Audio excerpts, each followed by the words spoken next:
Hello my friends, Paul here in the RoJoBe Music Workshop, and welcome to part 2 of the Japanese Sanshin headstock / peg box rebuild, repair, call it what you like. Okay, so in the first episode I'd shown you that I'd already started, done one side, rebuilt one side of the, I'm going to call it headstock, and shaped it, filled it, you know, sanded it, etc. And then I proceeded to cut out the piece on the other side, namely this piece, cut that out, and then got a piece of wood that I was starting to mark to cut to size and shape to fit into the gap. And I did say that I would do the rough cut and then film doing the final shaping and finessing to get it to fit. Well, as it turns out, I didn't need to do that. Somehow, I don't really know how, but once I'd done the initial cut, it fitted. I didn't really need to do anything. A little bit of light sanding just to tidy up edges and stuff, but other than that, it fitted in. So I just fitted it. I glued it in, clamped it. You know, there was no point filming that because it would have been a 3-minute video. I didn't need to do any final shaping. It was just a little bit of light sanding, as I said, and then just glued it and clamped it in place. So I didn't bother to film that. It was just no point. It would have been such a short video, and oh really, that's it? You know, it would have been pointless. And I have to be honest, I've also, since recording that, I mean that was for me a couple of hours or so ago, 2 or 3 hours ago, I have removed the clamps and cut the piece of wood down to its final shape and size. Again, not that interesting to watch, just a little bit of filing and sanding. So I've kind of, you know, skipped forward a fair bit. So this is where we're at now. This is the side that I had already done, and this is the side that I've just done. So yeah, I don't know why my autofocus is not working so fast as it did. So yeah, the piece is in now, and it's, you know, it's cut down this way and this way and this way, so that it's, you know, down to its finishing size and shape, if you like. Still got a little bit of sanding to do. Let's see if I can get that to focus. There we go. No. Come on, focus. It's not having it. Okay. Now, why is that not focusing? Okay. Yeah, there we go. So I'm going to keep my hand there because it will stay focused there. So you can see if I try and move in a bit closer. No, it's not having that. Oh god. Sorry, wait for it, wait for it. It will focus. This was one of the main reasons I changed my camera. Anyway, so there are some gaps here where the joins are that are going to need filling, and also the join here and here, and we've got some gaps here and here as well. So it does need a little bit of filling, which I'll do now. I've also noticed that across this plane here it's not quite level, so I'm gonna, you know, put some filler in there and try to level it up, and the same on the back side as well. It's not quite, you know, flat and level, so I'm gonna try and, you know, use some filler to level that up.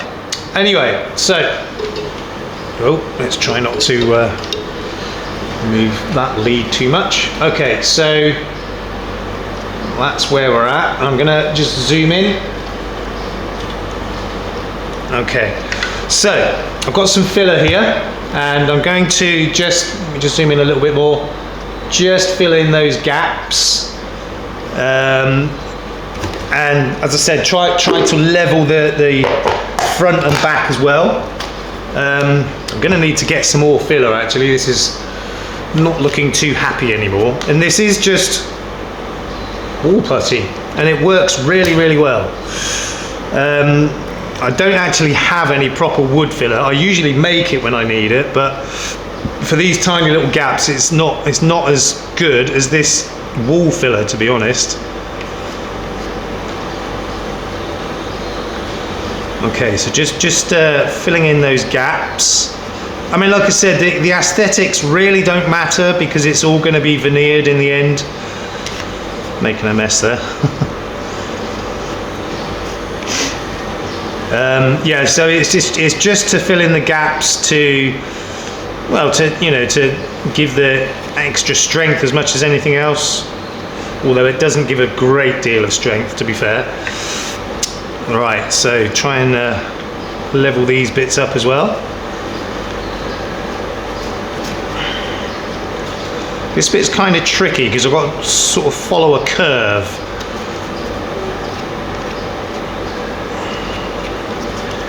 Which I haven't done there.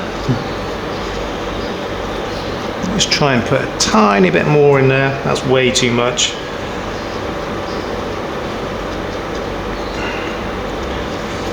Yeah, tricky this bit. Let's try and follow a curve.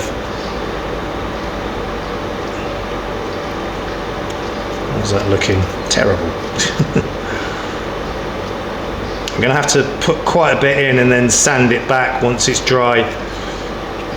I'm trying to do it, really thin, but it's not playing ball, so I have to put it in a little bit thicker and just have to do a bit more work with the sanding when it comes to it.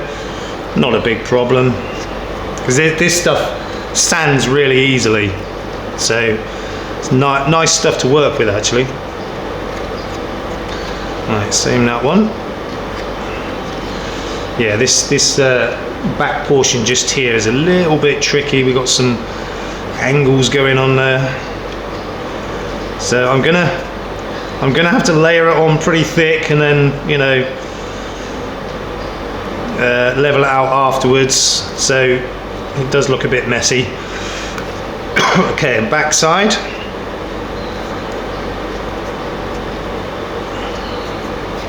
The back. Yeah, this filler is a little bit on the dry side. It's more or less, it sort of starts to dry more or less as soon as you smear it on, which is not ideal, not what you want.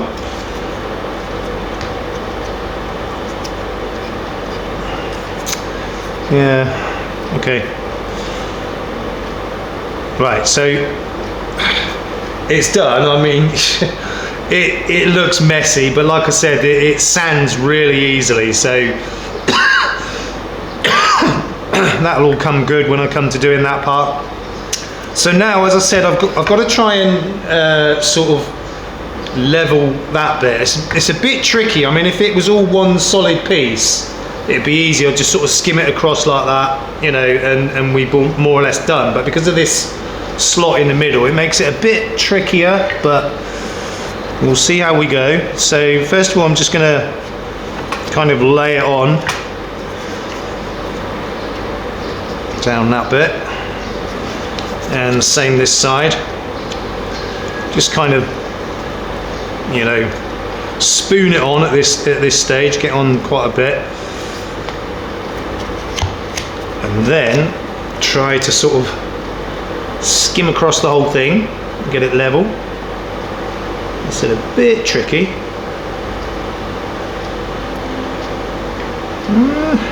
I'm quite happy with that. And go across the other way for this side. Actually, that's gone all right. It looks a lot worse than it is.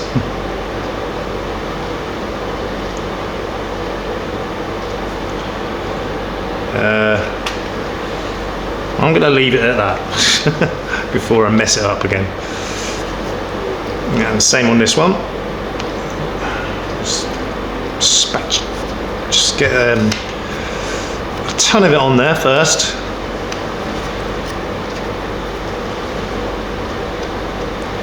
These jobs, they always look a lot worse at first until you get it all leveled out and sanded, and then it completely transforms itself. Okay.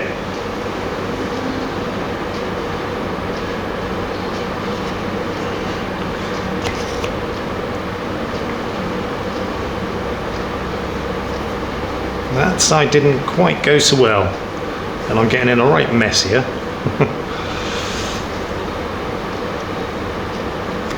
Okay, let's try that again. To the other side.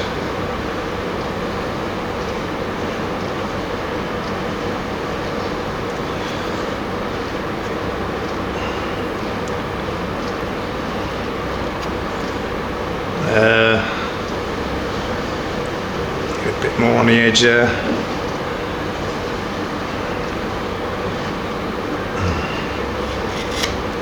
Yeah, as you can see, I'm no expert at this kind of thing, but it is tricky, as I said, because of this slot in the middle. So I'm probably gonna one more scoot, and then I'm gonna leave it at that. Okay. Yeah, it looks a mess, but you know, once it's all sanded, and as I said, this stuff sands really easily, it will look a lot better. I'll just put the lid back on that. Spill my coffee and clean that up in a minute. And just wipe the excess off of this. I'll clean it up properly later, but just get the worst of it off.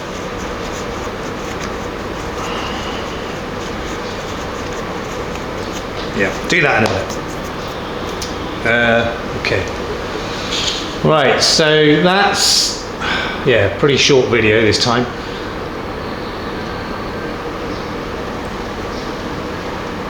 Okay. Still getting used to this camera. Right, so like I said, at the moment it looks an absolute mess. Always does at first, but once that's dried, and it doesn't take very long, I'll leave that about half an hour or so, maybe 40 minutes, and that'll be ready for sanding. Which again I'm going to do off camera because that's not particularly interesting to watch. But once that's finished, that should be the job done. Sometimes you have to, you know, sort of go over it again and just fill in little divots or whatever, especially with some things, you know, this awkward a shape. It's very difficult to get everything level. But if I need to, I'll do that off camera, get it all sanded and smoothed and ready then for veneer. So that will be the next video in this series. I was originally thinking that I would basically film every little bit of this, but I didn't take into consideration just how, you know, tedious and repetitive a lot of it will be. And I don't think you really want to watch me filing and sanding for hours at a time. So, you know, I'm just showing the key parts of this project, really. It's not a sort of a full, you know, video series on this. It's just, as I said, just showing the key points of how to do this. And this principle really applies to similar instruments, or instruments that have similar, you know, headstocks or peg boxes, like violins and violas, and even classical guitars to a degree, because they have the, you know, the slotted headstock with the two slots in it. So the same kind of principles would apply if you were rebuilding a classical guitar headstock, for example. And the way I did it with this, you know, literally doing one side at a time, it ensures that everything is still in alignment, not, you know, twisted or warped, and the right position, shape, size, and everything else. So yeah, as I said, this is not a full instructional video series. It's just showing key points of how to rebuild a shattered headstock or peg box.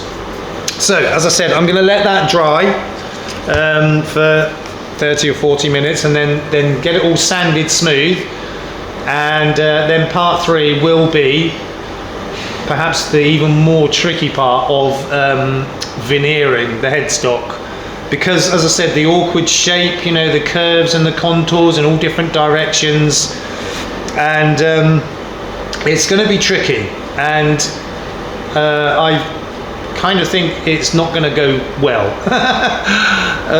But we'll see. I mean, if it proves too difficult to do, like, you know, one side with one piece and the other side with one piece, and the whole of the front with one piece, the whole of the back with one piece. If that proves too difficult for any reason, I mean, this is going to be one of the more difficult parts, this bit around here. You know, do I do that with the side and go over to there, or do I do it, you know, it's going to be tricky because that veneer doesn't bend very well. I mean, it will go, you know, over that way, no problem, but to try and bend it over edges, it's tricky. So if it does prove a little bit too difficult to do it that way, I might well cut it into thin strips and just do, you know, like a strip here and a strip here and a strip here, and the same on the sides, just do it in thin strips. I'd rather not. I'd rather do it in basically four complete pieces, but if it comes to it, I can do it that way. So that will be coming up in part 3. In the meantime, please look after yourselves, look after each other. We will see you soon. Peace out.